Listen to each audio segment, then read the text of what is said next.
मनोज मुंतशिर अपनी वीडियो में क्लेम करते हैं कि कास्ट के बिहाफ पर जो डिस्क्रिमिनेशन है वो सनातन परंपरा नहीं है, सनातन परंपरा नहीं है। अब एक ब्राह्मण के बच्चे ने जो अभी पैदा हुआ उसने क्या काम कर दिया जिस उसका नाम आप रख रहे हो सम्मानयुक्त, और एक शूद्र के बच्चे ने ऐसा क्या पाप कर दिया जो उसका निंदायुक्त नाम रख रहे हो आप। इस किताब के पेज नंबर 16 पर जिक्र आता है, इसलिए रविदास को जन्म से ब्राह्मण घोषित करना असल में उनके ज्ञान व महत्व का स्वीकार नहीं बल्कि नकार है, क्योंकि जो कुछ रविदास ने संघर्ष के साथ अर्जित किया था उसका श्रेय उसके ब्राह्मण होने को दे दिया। आप लोगों से भी मैं दरखास्त करूंगा, जितने व्यूअर्स हैं ऐसे फालतू लोगों को देखना बंद कीजिए। हम लोग दिन भर काम करते हैं, रेफरेंसेस लेके आते हैं, आप लोग ये पढ़ के बताते हैं, वो वीडियो आप लोग नहीं देख पाते हैं।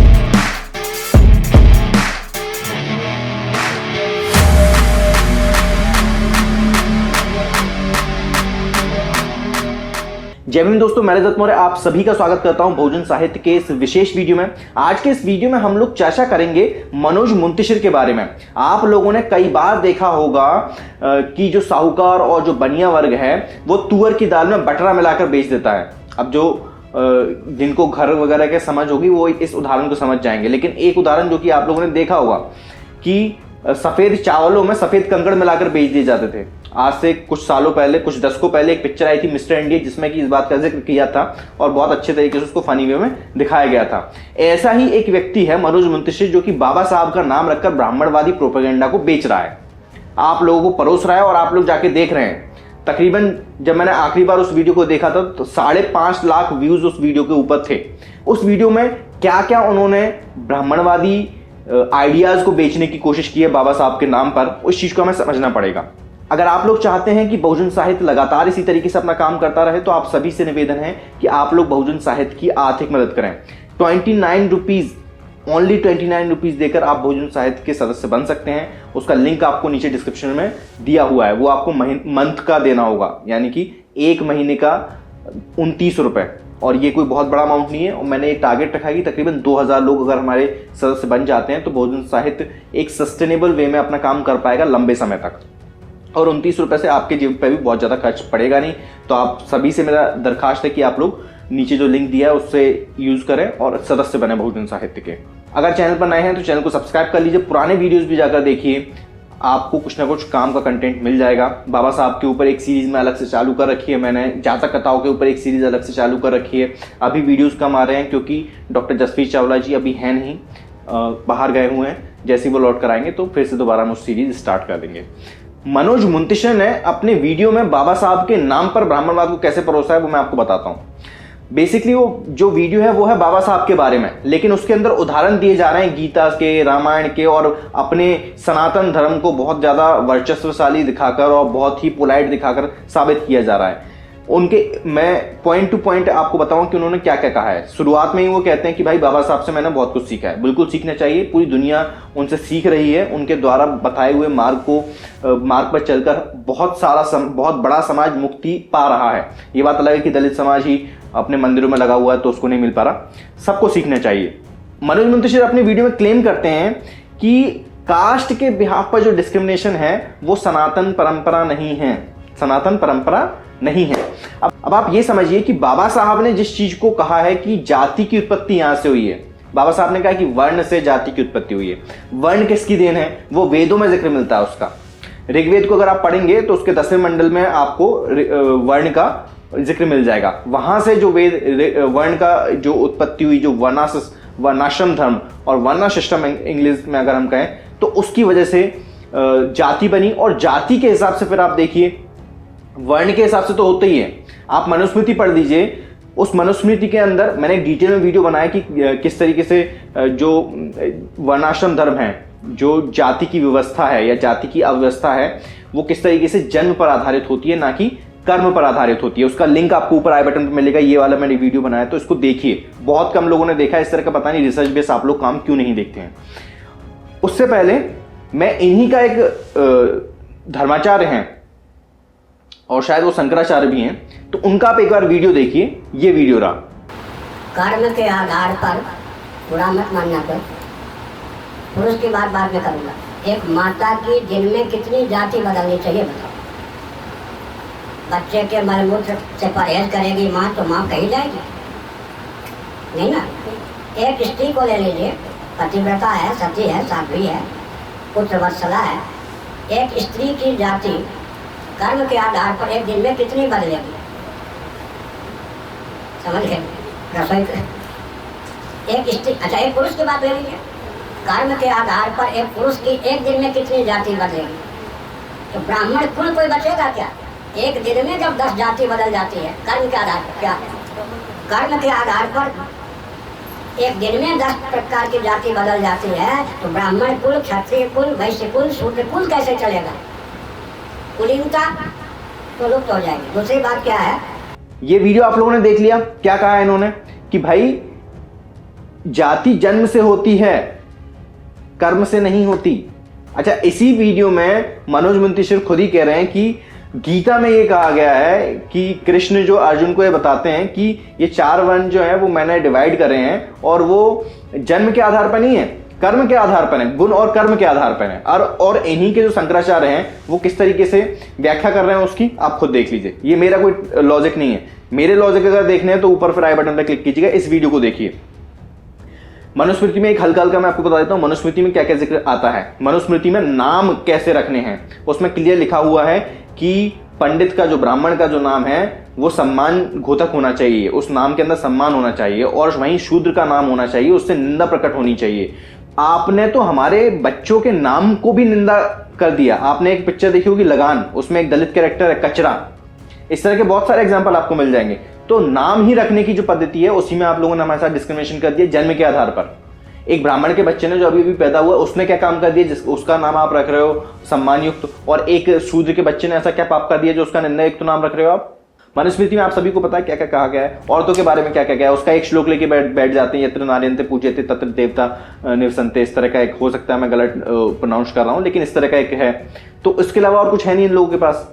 मनुस्मृति में ही इस बात का जिक्र आता है किसका, कि शूद्रों को कोई भी संपत्ति रखने का अधिकार नहीं है। मनुस्मृति में यहां तक जिक्र आता है कि अगर जमीन में कोई दबा हुआ खजाना मिल जाता है तो उस खजाने को दो हिस्सों में बांटा जाएगा। किस किस के हिस्सों में? ब्राह्मण के, द्विज के हिस्से में और राजा के हिस्से में। क्षत्रिय राजा है, द्विज फिर बचा कौन? ब्राह्मण और वैश्य। इसमें कोई द्विज तो है नहीं, शूद्र तो द्विज है नहीं, अछूत भी द्विज नहीं है। तो इस तरीके से मनोज मुंतशिर जी आप ही के धर्मशास्त्रों में ये लिखा हुआ है, मैं नहीं कह रहा कुछ भी। अब ये मत कह देना कि ये धर्मशास्त्र गलत है, क्योंकि अगर आपने ये कहा कि ये धर्मशास्त्रों में मिलावट की गई है तो आपके पुरखे कहां थे? आपके पुरखे क्या कर रहे थे जब इन धर्मशास्त्रों के अंदर मिलावट हो रही थी? इसी वीडियो में मनोज मुंतशिर ये भी कहते हैं कि ये जो परंपराएं हैं, ये जो जन्म के आधार पर अछूत का मानना जो है वो तो आतताइयों ने हमारे ऊपर ला दी है। ये वेस्ट की परंपरा है, यानी कि ये पश्चिम से आई है, पूर्व की परंपरा नहीं है। तो मुझे मनोज मुंतशिर जी, मैं आपको चैलेंज दे रहा हूं, आपकी इज्जत करता हूं, आप जो गाने लिखते हैं उनको मैं भी पसंद करता हूं, लेकिन इतिहास में जबरदस्ती अपनी नाक घुसेड़ना बंद कीजिए, वो भी बेमतलब की। अब आप मुझे बताइए कि पश्चिम में ऐसा एक मुझे देश बता दीजिए पश्चिम में जिसने कि अपने ही समाज के व्यक्तियों को अछूत इस तरह से घोषित कर दिया, शूद्र घोषित कर दिया। उनको आपने कपड़े पहनने का अधिकार नहीं दिया, संपत्ति रखने का अधिकार नहीं दिया, उनको आपने समाज से बेदखल कर दिया। गांव में, सेंटर में उनके घर नहीं रहते, गांव के किनारों में उनके घर रहते हैं। यहां तक कि आपके जो स्वघोषित जो चाणक्य जो हैं उन्होंने तो यहां तक कह दिया कि इस तरीके से घर होने चाहिए कि हवा भी जो है वो शूद्रों से लगकर ना आए, ब्राह्मणों से या द्विजों की तरफ से हवा चले और वो उस पर जाए। जबकि ऐसा टेक्निकली पॉसिबल नहीं है, लेकिन फिर भी उन्होंने अपनी जो चाणक्य नीति है उसके अंदर इस चीज का, कौटिल्य का अर्थशास्त्र जो है उसमें इस बात का जिक्र कर दिया। क्या आप इसको नकार सकते हैं? चैलेंज दे रहा हूं मैं आपको, 1 to 1 मुझसे डिबेट करने के लिए आ जाइए आप, मैं तैयार हूं इस चीज के लिए। आप ये देखिए, आपने कहा कि मैंने बाबा साहब से बहुत कुछ सीखा है। बाबा साहब की किताब पढ़ी आपने? ये है हिंदू धर्म की पहेलियां, रिडल्स इन हिंदुइज्म। लेखक है इसके बाबा साहब डॉक्टर अंबेडकर। इस किताब की 18वीं पहेली और पेज नंबर 212, इस पर जिक्र 211, यहां से पहेली स्टार्ट होती है और इसमें उन्होंने क्या क्या कहा है। आर्य जातियों का अर्थ है 4 वर्ण, ब्राह्मण, क्षत्रिय, वैश्य और शूद्र। इसमें अछूतों का कहीं जिक्र नहीं है। और आपने अपनी वीडियो में ये क्लेम किया है कि जो कबीर हैं जो कि जुलाहा जाति से बिलोंग करते थे, जो रैदास हैं जो कि चमार जाति से बिलोंग करते थे, संत तुकाराम हैं, उनकी जाति मुझे नहीं पता, लेकिन आपने ये कहा कि ये सब दलित थे और ये सब हिंदू जो सनातन धर्म है उसमें इनका ये लोग आते थे, लेकिन आपके वेदों में कहीं अछूतों का जिक्र नहीं मिलता है। बाद के जो धर्मशास्त्र हैं आपके, उनके अंदर उसका जरूर जिक्र मिलता है। अब मनुस्मृति, मनु जो इनका धर्म जो गुरु रहे, एक कोई व्यक्ति रहे होंगे, सिर्फ उसकी मनुस्मृति नहीं है, मनुस्मृति के अलावा भी उन्होंने कई सारी स्मृतियां लिखी हैं, लेकिन मनुस्मृति को बहुत बढ़ चढ़कर अपनाया गया, क्योंकि ये एक खास जो तबका है जिसे शूद्र और अछूत कहा जाता है, और महिलाएं, इनको दबाने के लिए इसमें सिद्धांत गढ़े गए। ठीक, अब बार बार मैं आपसे कह रहा हूं कि ये मत कहिए कि ये जो मनुस्मृति है वो फर्जी है, बाद में मिलाया गया है। मैं फिर आपसे बोलूंगा आपके पुरखे कहाँ गए थे? आपके पुरखे, क्योंकि जो विदेशी जो लोग आए हैं उसमें प्रमुखता से मुगलों और अंग्रेजों का जिक्र आता है ना, तो जब मुगल यहाँ पर भारत में आए थे तब आपके पुरखे क्या कर रहे थे? लिखने का, पढ़ने का काम आपका था, इस देश का रक्षा करने का काम आपके धर्मशास्त्रों के हिसाब से क्षत्रियों का था। वो लोग कहाँ गए थे? ये इस बात का अगर आपके अंदर दम है तो जवाब दीजिएगा, और अगर नहीं है तो इस तरह की भ्रामक जानकारी फैलाना बंद कीजिए। इस किताब के पहली नंबर 18 पेज नंबर 211 पर बाबा साहब लिखते हैं कि मनु ने व्यक्तियों की सूची में निम्नलिखित जातियों का सम्मिलित किया है। निम्नलिखित किसने? मनु ने सम्मिलित किया है।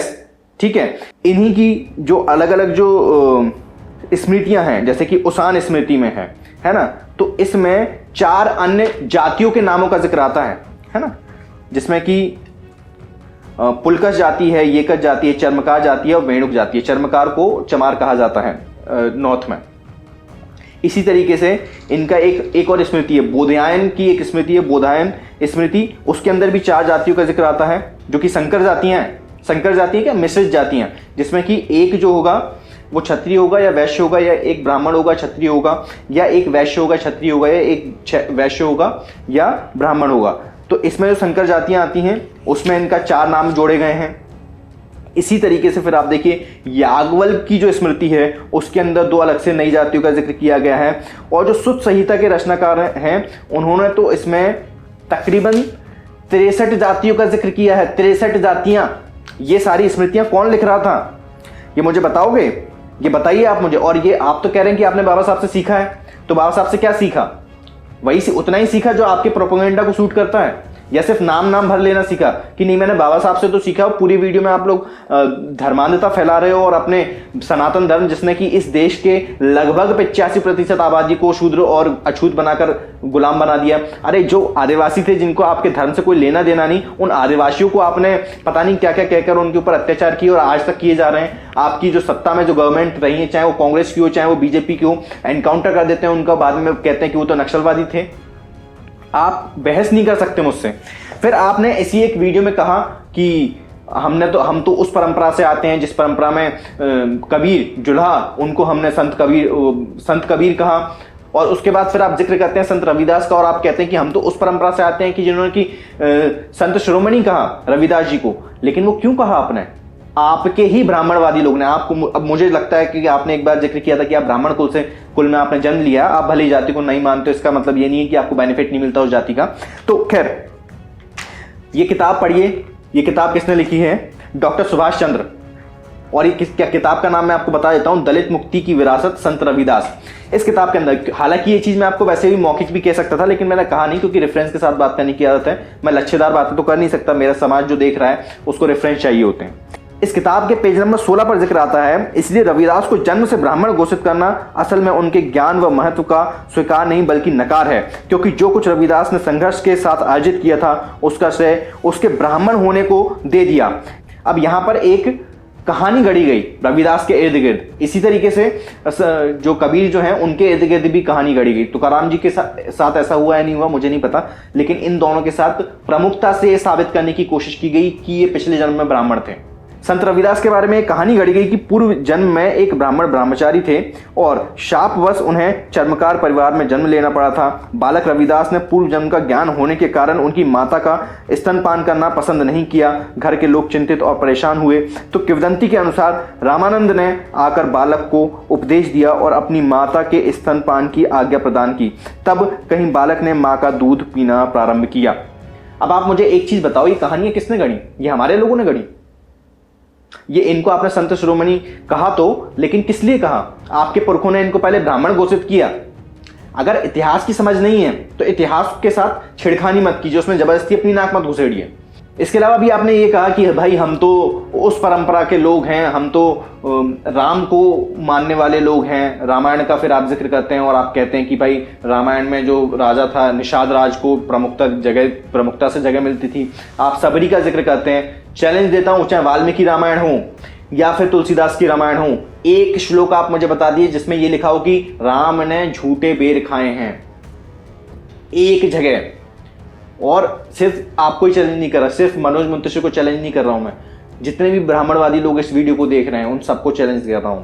एक वीडियो एक श्लोक आप मुझे बता दीजिए जहां पर इस बात का जिक्र हो कि राम ने सबरी के झूठे बेर खाए हैं, दोनों ही रामायणों में। इसके बाद फिर आपने जिक्र नहीं किया संबुक का, जिसको उल्टा लटकाकर काट दिया गया था, जिसकी जबान काट दी गई थी वेदों को पाठ करने की वजह से। क्यों? क्योंकि वो आपके प्रोपेगेंडा में फिट नहीं होता। इसी वीडियो में मनोज मुंतशिर जी आपने गीता के बारे में भी जिक्र करा। गीता के बारे में बाबा साहब ने क्या लिखा है ये पता है आपको? उनकी किताब पढ़िएगा, रिवोल्यूशन एंड काउंटर रिवोल्यूशन। वो उस किताब में जिक्र करते हैं कि मनुस्मृति जाति के नियम को मानती है और श्रीमद् भगवत गीता नए सामाजिक व्यवस्था की दार्शनिक रक्षा करती है। दर्शन ने ब्राह्मणवाद और जाति की असमानता प्रणाली को विकसित करने में मदद की है। दर्शन, किस दर्शन की बात कर रहे हैं? जो दर्शन गीता में, भगवत गीता में दिया गया है। बाबा साहब आगे यह भी लिखते हैं कि भगवत गीता एक लेखक द्वारा नहीं लिखी है जैसा कि आप लोग बताते हो। वे दावा करते हैं कि इसे प्रतिक्रांति के समय की अवधि में लिखा गया है और फिर आगे भी इसे लगातार लिखा जाता रहा था। तो आप लोग पहले बाबा साहब को पढ़िए, अपनी जो रिसर्च टीम है उसको समझाइए कि इस तरह के किसी भी लीडर के ऊपर अगर आप कोई वीडियो बना रहे हो तो कायदे से रिसर्च करो। आपके चंद वीडियो के चक्कर, चंद व्यूज के चक्कर में हमारे लोगों को, जो कि जिनके हाथ में किताबें नहीं है लेकिन आप लोग की एक छवि अच्छी होती है कि अरे अच्छे गाने लिखते हैं तो सारे काम अच्छे कर रहे होंगे, ऐसा जरूरी नहीं है। उम्मीद करता हूं कि आपको इस वीडियो से बहुत अच्छे से मैंने समझा दिया होगा। मेरी भाषा थोड़ी तल्ख है, तल्ख इसलिए क्योंकि आपके पुरखों ने हम लोगों को इतने सालों तक आपने हमें दबा के रखा। आज जब हमारे पास अधिकार हैं तो आप फिर हमारी समाज को गुमराह कर रहे हो, फिर आप हमारे समाज को उसी तथाकथित सनातन धर्म, हालांकि सनातन एक गुणवाचक शब्द है, इसको पता नहीं आप कैसे धर्म के रूप में आप इस्तेमाल करते हो, उसको आप वापस उसी गंध में ले जाना चाह रहे हो जहां से बाबा साहब और उनके बाद मान्यवर साहब काशीराम निकालने की कोशिश कर रहे थे, जहां से महात्मा फुले उन्होंने निकालने की कोशिश की। आप पढ़िए मनोज मुंतशिर जी, पढ़िए, और मनोज मुंतशिर जैसे कई सारे लोग हैं उन सबसे निवेदन करूंगा पढ़िए। बाबा साहब के नाम पर अब से दुकान मत चलाओ और हमारे जो लोग हैं ऐसे फालतू के लोगों को देखना बंद करो। आप जिस पेशे में हैं उस पेशे की मैं कद्र करता हूं और मैं जाती तौर पर आपके लिखे गानों को पसंद भी करता हूं, लेकिन इसका मतलब ये नहीं है कि आप हमारे लोगों को दिग्भ्रमित करें, उनके अंदर भ्रामक और प्रोपेगेंडा वाली चीजें परोसें। आप लोगों से भी मैं दरखास्त करूंगा, जितने व्यूअर्स हैं ऐसे फालतू लोगों को देखना बंद कीजिए। हम लोग दिन भर काम करते हैं, रेफरेंसेस लेके आते हैं, आप लोग ये पढ़ के बताते हैं, वो वीडियो आप लोग नहीं देख पाते हैं। उम्मीद करता हूं इस वीडियो से आप लोग कुछ ना कुछ सीखने को, समझने को जरूर मिला होगा। मैं रजत मौर्य मिलता हूं आपसे अगले वीडियो में फिर किसी किताब के साथ। तब तक अपना और अपनों का ध्यान रखें, पढ़ने की आदत को विकसित करें, क्योंकि पढ़ेगा इंडिया तभी तो बढ़ेगा इंडिया। जय भीम, जय भारत, जय संविधान, जय जोहार।